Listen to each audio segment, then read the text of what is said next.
Afternoon, guys. Sorry if I look like hell. I've been out working in the yard and, smokehouse type stuff and trying to do the next step there. And thought I'd come inside, take a break, and see what was going on. And apparently we have more information here. So I may be a couple hours late on this, but the way I look at it is I'm probably 3 days ahead of CNN and Fox and talking about this because God knows they're still yammering about, oh my God, everybody's got to get the jab. So, all right, I want to give you this.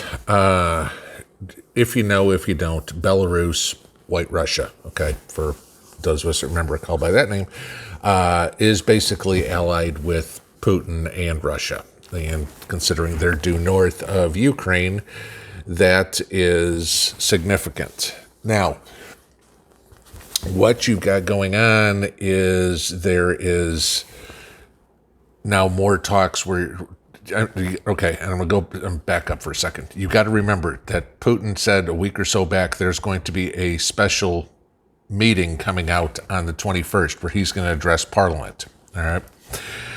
And I'm going to speculate here, but Belarus and Russia are trying to commingle, I guess, if you will, trying to have one currency between the two,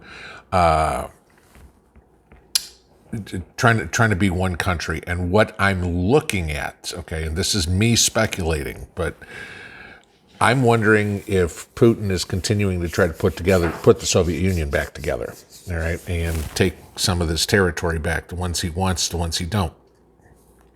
Now, if you get Lukashenko in Belarus, president there, basically abdicating and saying, okay, we're going to become part of Russia, which is possible.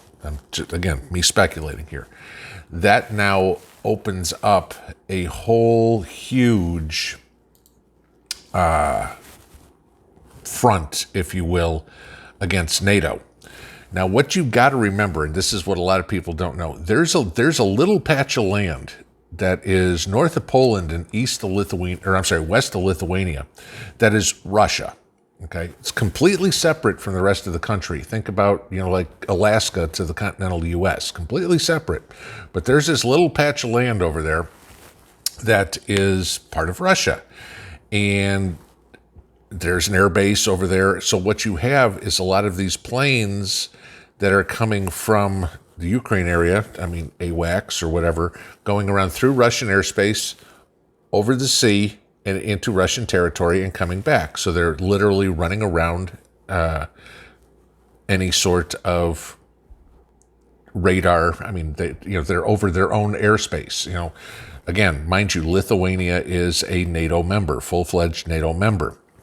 So you have this little break of a couple of 100 miles between where Belarus, Lithuania, and Poland come together, and then there's Russia again. So by Belarus joining forces with Russia feasibly against Ukraine, now this opens up a whole new front on the NATO border with Poland, with Lithuania, everything like that. And the issue that you have is, as I said earlier today, the Russians outman the Ukrainians 10-1. And the Ukrainians have sent literally all their troops to the southwest, I can't get my directions right, southeast, to Lugansk and Donetsk and Donbass and everything like that.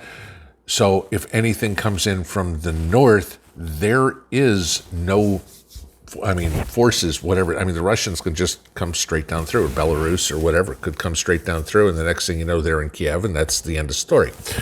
So something to watch closely here. Like I said, Putin's speech here a couple of days from now is going to be very important to see what he has to say, because we, the United States, have troops in Poland. Poland is a NATO member. Poland is a very strong ally in Eastern Europe. But you watch this now doubles the front, if you want to use that term, okay?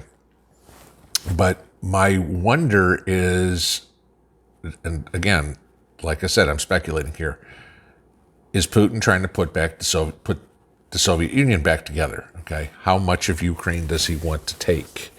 And so this is kind of something to watch here with what's going on. The Belarus issue is kind of important because if they are going to completely start supporting Russia to the point of military movement, like I said, that doubles the size of territory, and that will bring in NATO forces, in my opinion, because Ukraine could not defend itself from a northern attack and a southeastern attack. So, what a mess. Okay, short one here, guys, but just kind of wanted to give you the latest of what's up. See ya. Pinball out.